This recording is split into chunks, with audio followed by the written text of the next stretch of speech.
নূরপুর নামে গ্রামে একটি ছেলে ও তার বাবা মা থাকত। সকাল হতেই তার মা আমিনকে ডেকে বলে, বাবা, ফজরের নামাজ পড়ো।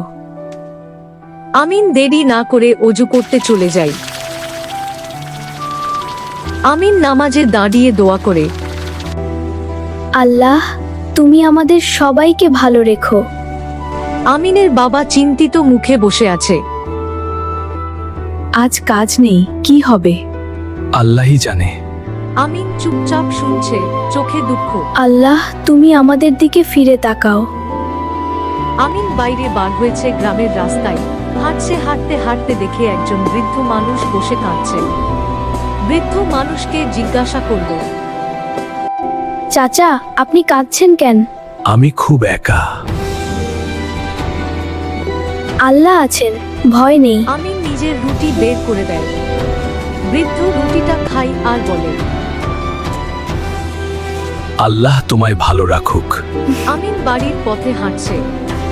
আকাশে মেঘ ও জমছে। বাড়িতে বাবা চিন্তায় বসে।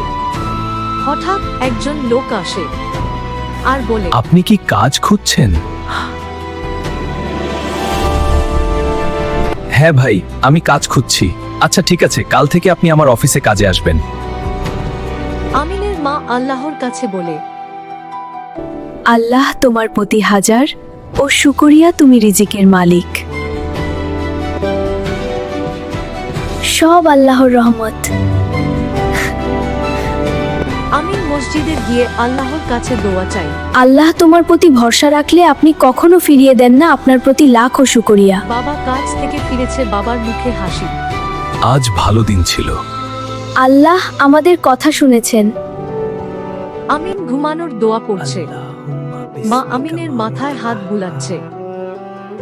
তো বন্ধুরা, এই গল্প থেকে শিখলাম, সৎভাবে কাজ করলে, ধৈর্য ধরলে এবং আল্লাহর ওপরে বিশ্বাস রাখলে যে কোনো কষ্ট পার করা যায়। সততা ও সাহায্য করার মানসিকতা মানুষকে সম্মান ও সুখ দেয়।